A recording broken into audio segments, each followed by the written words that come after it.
मैं विनय सिंह कुशवाहा, संपूर्ण क्रांति दल का अध्यक्ष, आप समस्त निवासियों को प्रणाम करता हूं। मेरा नाम आप लोगों ने सुना होगा। निवास स्थान मुंजी है, पूर्व वायु सैनिक हूं। आपके बीच में उम्मीदवार हूं। उम्मीदवार का मतलब होता है जिससे उम्मीद हो। जी हाँ, आप मुझसे उम्मीद कर सकते हैं, लेकिन आपके सामने एक प्रश्न होगा कि आखिर किस पे भरोसा करें। कितनी बड़ी बड़ी पार्टियां एक साथ एकजुट हो गई हैं। कोई कहता है हमारी 3 जातियों की पार्टी है, हम लोग एकजुट हैं, हम आपको हरा देंगे। दूसरा कहता है हम 5 जातियों की पार्टियां हैं, हम एकजुट हैं, हम आपको हरा देंगे। इस बीच में संपूर्ण क्रांति जैसी पार्टी, संपूर्ण क्रांति दल जैसी पार्टी, मेरे जैसा एक शख्स जो किसान परिवार में पैदा होता है, सैनिक होता है, और आपके बीच में आके ये कहता है कि ये पूरी व्यवस्था गलत है, तो थोड़ा आपको शायद भरोसा करना मुश्किल होता है। लेकिन मैं आप ही से पूछता हूं कि आखिर आजादी के 68 साल हो गए। 68 सालों में इस तरह के नेताओं के नाम आपने सुने होंगे। बड़े बड़े नेता आए, चुनाव निशान आपके सामने आया, पार्टियों के नाम बदलते गए, लेकिन क्या बदला? क्या ये व्यवस्था बदली? क्या ये सच नहीं है कि आजादी के 68 साल पहले भी किसान भूखे मरता था, आत्महत्या करता था, और आजादी के 68 साल बाद भी किसान भूखे मर रहा है, आत्महत्या कर रहा है? क्या ये सच नहीं है कि आजादी के 68 साल पहले भी मजदूर पुलों के नीचे सोता था, खुले आसमान में सोता था, और आजादी के 68 साल बाद भी मजदूर भरपेट भोजन नहीं कर पा रहा है? मजदूर कहीं न कहीं पुल के नीचे सो रहा है, मजदूर कहीं न कहीं आत्महत्या के कगार पर खड़ा है। क्या ये सच नहीं है कि आजादी के 68 साल पहले भी किसी चौराहे पर, मोहल्ले में किसी को भी यूं ही गोलियों से भून दिया जाता था, और गुंडों का, इन अपराधियों का, जिसके हम गुलाम थे, उनका कुछ भी नहीं होता था? आजादी के 68 साल बाद भी यही हो रहा है। तो क्या बदला है? और मैं आप ही से पूछता हूं कि आजादी के 68 साल में इन नेताओं ने, इन काले अंग्रेजों ने, तथाकथित पार्टियों ने, बड़े बड़े नेताओं ने क्या बदला है? क्या रोटी की समस्या समाधान हो गई है? इंसान को जिंदा रहने के लिए रोटी, उसको एक इंसान कहलाने के लिए कपड़ा, उसको रहने के लिए मकान, शिक्षा और स्वास्थ्य, जो बेसिक चीजें हैं, मूल मुद्दे हैं, क्या इनका समाधान हो गया है? एको काम पूरा भइल बका? एको काम? रोटी की समस्या पूरे देश में समाधान हो गया है क्या? क्या पूरे देश को खाना मिल रहा है? नहीं। पूरा देश भूखमरी के कगार पे खड़ा है। कपड़ा पूरे देश को नहीं मिल रहा है, मकान पूरे देश को नहीं मिल पाया है, शिक्षा, स्कूल ही नहीं है, अध्यापक ही नहीं है, अस्पताल है ही नहीं, स्वास्थ्य का ये हाल है। तो आखिर आजादी के 68 सालों में एक भी काम क्यों नहीं हुआ? मैं आप ही से पूछता हूँ। और अगर नहीं हुआ तो क्यों? यह प्रश्न आपके बीच में विचार करने के लिए है। प्रश्न ये है कि आखिर ये पूरे देश का हाल जब ऐसा है, आप लोगों में से कुछ लोग कहेंगे कि हाँ बदलल बा, कुछ बदलल बा, लेकिन रुए बताइए कौन बदल बा? एक विधानसभा बता दी, एक विधानसभा बताइए आप जहां रोटी, कपड़ा, मकान, सड़क, बिजली, पानी, इन सब समस्याओं से निजात पाया गया। आखिर क्यों? क्या 68 सालों में इतने बड़े बड़े नेता पैदा हुए? कौन से नेता? गरीबों के मसीहा, पिछड़ों के मसीहा, दलितों के मसीहा, किसानों के मसीहा, मजदूरों के मसीहा, इतने सारे मसीहा पैदा हुए। और क्या हुआ? अतरुआ गांव में सड़क नहीं थे, रुआ गांव में बिजली नहीं थे, शौचालय नहीं थे, अस्पताल नहीं थे, शिक्षा का हाल बुरा बा। एक गांव जो आजादी के 68 साल बाद अगर ठीक से नहीं बन पाया, तो आप लोग सोचिए कि क्या हम सचमुच में आजाद हैं?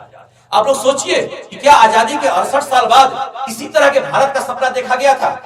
इसी तरह के भारत के सपने को देख करके सरदार भगत सिंह जैसे लोग, चंद्रशेखर आजाद जैसे लोगों ने अपने जान की कुर्बानी दी थी? और अगर नहीं, तो आखिर क्यों ऐसा नहीं हो पाया?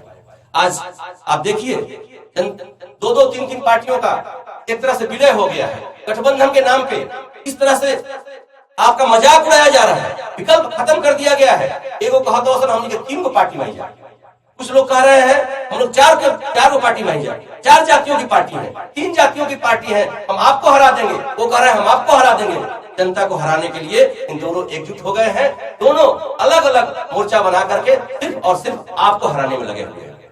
प्रश्न ये उठता है कि आपको कैसे नहीं हरा रहे? अभी आचार संहिता लागू होने से पहले 4-4, 5-5 रैलियां हुई, बड़े बड़े अनाउंसमेंट हुए। क्या आप बताएंगे इन अनाउंसमेंट्स में, इन रैलियों में कहीं भी एगो फैक्ट्री लगाने के बाद भइल है? बिहार में एगो फैक्ट्री लगी ना? बिहार में एक फैक्ट्री लगाए की बात ना भाई ना, लेकिन बेरोजगारी ये लोग दूर करेंगे। एक भी स्कूल और कॉलेज बनाने की बात नहीं हुई, लेकिन ये लोग शिक्षा सुधारेंगे। एक भी बड़े अस्पताल का अनाउंसमेंट नहीं हुआ, लेकिन ये लोग स्वस्थ बिहार बनाएंगे। मतलब साफ है, ये मजाक है, तमाशा है, और आपके साथ मजाक और तमाशा ही होता रहा है। प्रश्न ये है, ये लोग कैसे सुधारना चाहते हैं? किसानों की स्थिति बदतर करना चाहते हैं, लेकिन पूरे देश को खाना खिलाना चाहते हैं।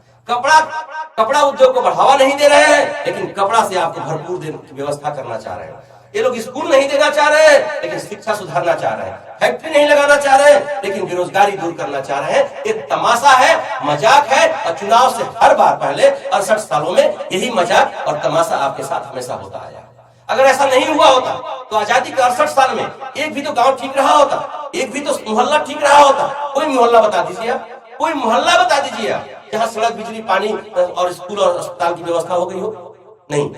मतलब 68 सालों में पूरे भारतवर्ष में एक भी मोहल्ला ठीक नहीं कर सकने वाले लोग आपके बीच में वोट मांगने आए हैं, और क्या कह रहे हैं? हम आपकी स्थिति सुधार देंगे। ये 3, 4, 5 जातियों की पार्टी मिला करके, जाति और धर्म में बंटवारा करके आपको कहीं ना कहीं आपको शोषण करने के लिए, आपके साथ मजाक करने के लिए, और आपको कहीं ना कहीं आपकी कमाई अपने तिजोरियों में भरने के लिए एक साजिश के तहत आपको एक साजिश के तहत आपको गुमराह किया जा रहा है। प्रश्न ये है कि आखिर ये स्थिति हुई क्यों? इसका कारण क्या है? तो जब देश कोई भी आजाद होता है तो राष्ट्र निर्माण की प्रक्रिया चलती है। राष्ट्र निर्माण देश को एकजुट करके देश को आगे बढ़ाने के लिए होता है। जैसे हरित क्रांति हुई थी, किसानों के लिए क्रांति हुई थी, उसको हर क्षेत्र में बढ़ाने की जरूरत थी, पूरे देश में बढ़ाने की जरूरत थी, लेकिन ऐसा नहीं हुआ। क्या हुआ? तू हिंदू मैं मुसलमान, तू सिख मैं ईसाई, तू बैकवर्ड मैं फॉरवर्ड, ये तमाशा बनाया गया। इस प्रदेश में गरीब और महागरीब को लड़ाया गया है। गरीब को महागरीब, मैं आपको उदाहरण के साथ समझाता हूँ। गरीब और महागरीब की लड़ाई, अभी हिंसा का दौर खत्म हुआ है, लेकिन आप जानते हैं कि किस तरह से गरीब, एक जो वंचित है, जो पूरी व्यवस्था से खफा है, नक्सली बन रहा है। नक्सली बनता है महागरीब, जो पूरी व्यवस्था से खफा है, उसे लगता है कि इस व्यवस्था में रहते हुए व्यवस्था नहीं बदला जा सकता। और दूसरा गरीब कौन है? जो मध्यम वर्ग है, जो कुछ गरीब है, उसके बच्चे सीआरपीएफ, बीएसएफ की तैयारी करते हैं, पूरे दिन मेहनत करते हैं और सीआरपीएफ और बीएसएफ में होते हैं। सीआरपीएफ का गरीब नक्सली महागरीब को मार रहा है, और नक्सली महागरीब सीआरपीएफ के गरीब को मार रहा है। इस प्रदेश में गरीब और महागरीब को लड़ा दिया गया है। सच्चाई यही है, इस प्रदेश में सबकी हालत खराब है। यहाँ अस्पताल नहीं है, आपके बहुत भी पैसे वाले होंगे, आप ऊंची जाति के होंगे और बहुत पैसे वाले होंगे, लेकिन अगर एक्सीडेंट हो गया आप पटना नहीं पहुंच पाइएगा, आपकी मौत निश्चित है, आपकी मौत होके रहेगी और आप कुछ नहीं कर सकते। ये है आपकी स्थिति, और यही लड़ाई हम लोग लड़ने की कोशिश कर रहे हैं। इस व्यवस्था को बदलने की। तो 68 सालों में जो नहीं हुआ उसको करने के लिए हम लोगों ने एक नारा दिया है कि हम लोग जातियों की बात नहीं करेंगे, धर्म संप्रदाय की बात नहीं कर रहे हैं, हम लोग बैकवर्ड और फॉरवर्ड की बात नहीं कर रहे हैं। हम लोग कह रहे हैं पहले एक हो जाओ और फिर राज करो। पहले का क्या नारा था? Divide and rule. पहले का क्या नारा था? बांटो और राज करो। हमारा क्या नारा है? Unite and rule, unite and rule. एक हो जाओ और राज करो, एक हो जाओ और राज करो। और इस नाते हम लोगों ने एक नारा दिया है, जब तक जोड़ेंगे नहीं तब तक छोड़ेंगे नहीं, जब तक जोड़ेंगे नहीं तब तक छोड़ेंगे नहीं। यानी हम लोग इस पूरे के पूरे जो नफरत की राजनीति हो रही है, हिंदू बना मुस्लिम, बैकवर्ड बना फॉरवर्ड, उसको हम एकजुट करके हम लोगों राष्ट्र निर्माण में एक विकास की लड़ाई लड़ने के लिए आपके बीच में संपूर्ण क्रांति दल के प्रत्याशी के रूप में आपके बीच में हूँ। प्रश्न ये उठता है कि कैसे होगा। मैं आप ही से बात करता हूँ कि आखिर कब तक हम लोग लड़ते रहेंगे आपस में? क्या इस लड़ाई का फायदा किसको मिल रहा है? क्या ये इस लड़ाई से हम लोगों को फायदा हो रहा है? फायदा मिल रहा है महाकारपोरेट घरानों को। किसानों की समस्या है, आपस में आप एकजुट हैं। किसान तो सभी जातियों में बटा हुआ है। किसान जब किसान बन जाएगा, मजदूर सभी जातियों में बटा हुआ है। मजदूर जब मजदूर बन जाएगा, जब हम किसान और मजदूर एकजुट हो जाएंगे, तब जाकर के महाकारपोरेट घराने जो कि आपके बीच में आकर के शोषण करने का काम कर रहे हैं, इन राजनीतिज्ञों, इन पार्टियों से मिल करके आपको गुलाम बनाने का काम कर रहे हैं, आपको कहीं ना कहीं आपके जो कमाई है अपने तिजोरियों में भरने का काम कर रहे हैं, उसको खत्म तभी हो पाएगा जब आप एकजुट होकर के तब संघर्ष करेंगे। और उस एकजुट होकर के संघर्ष करने के लिए संपूर्ण क्रांति दल ने एक नारा दिया है कि हम लोग जब तक जब तक हम लोग जोड़ेंगे नहीं तब तक छोड़ेंगे नहीं।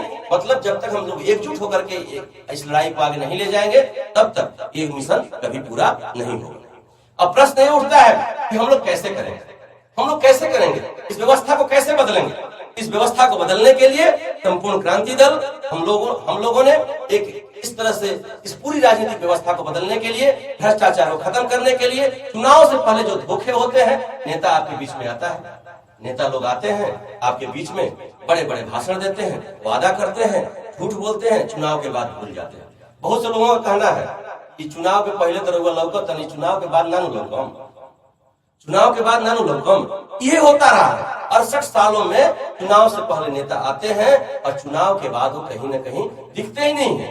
जब लौकीहन आदमी तब न समस्या का समाधान हुई, दिखते ही नहीं है।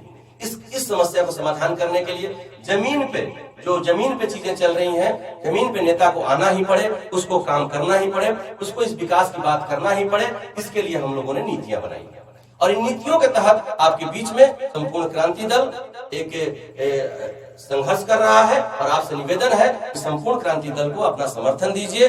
संपूर्ण क्रांति दल जिसका चुनाव निशान फूल गोभी है, आपके बीच में इन नीतियों को